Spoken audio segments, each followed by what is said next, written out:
मित्रांनो, आज मी सिद्धार्थ पातोडे भाऊंना आपल्याशी भेट करून देतो आहे. बघा, हे बदामाचं झाड आहे. खूप सावली मिळते या झाडाने आणि त्यांनी हे झाड लावलेलं आहे. बघा, आता ते पक्क झालेलं आहे. आता त्याला खाली पाण्याची गरज नाही आणि मस्त ते वाढलेलं आहे आणि वाढेल पुढे. तर आपण त्यांच्या जवळ जाऊ आणि त्यांचे 2 शब्द ऐकू. भाऊ, हे झाड तुम्ही लावलं होतं तेव्हा लहानसं होतं का?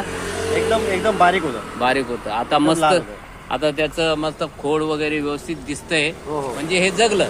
हो. आता याला खाली पाण्याची गरज नाही, कारण त्याच्या मुळ्या पूर्ण खोल गेल्या. हा, तर तुम्हाला हे निसर्गाबद्दल किंवा झाडांबद्दल काय वाटतं? निसर्गाबद्दल, झाडाबद्दल असं वाटतंय की निसर्ग आहे, झाड आहे तर आपण आहे. बरोबर.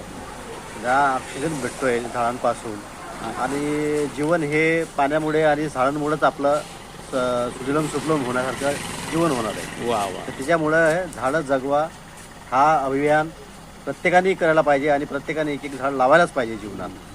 वा वा, छान. हे झाड वाढेल आणि मोठं होऊन सावली देईल आपल्याला, अशी मला गॅरंटी आहे.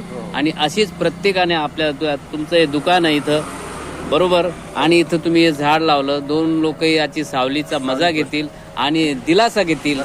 हो, आणि असं प्रत्येक रोडावर जे दुकान आहे त्यांनी एखादं झाड लावायलाच पाहिजे, तर रोडावर कमीत कमी सावली तरी. सावली. धन्यवाद. धन्यवाद. ओके साहेब.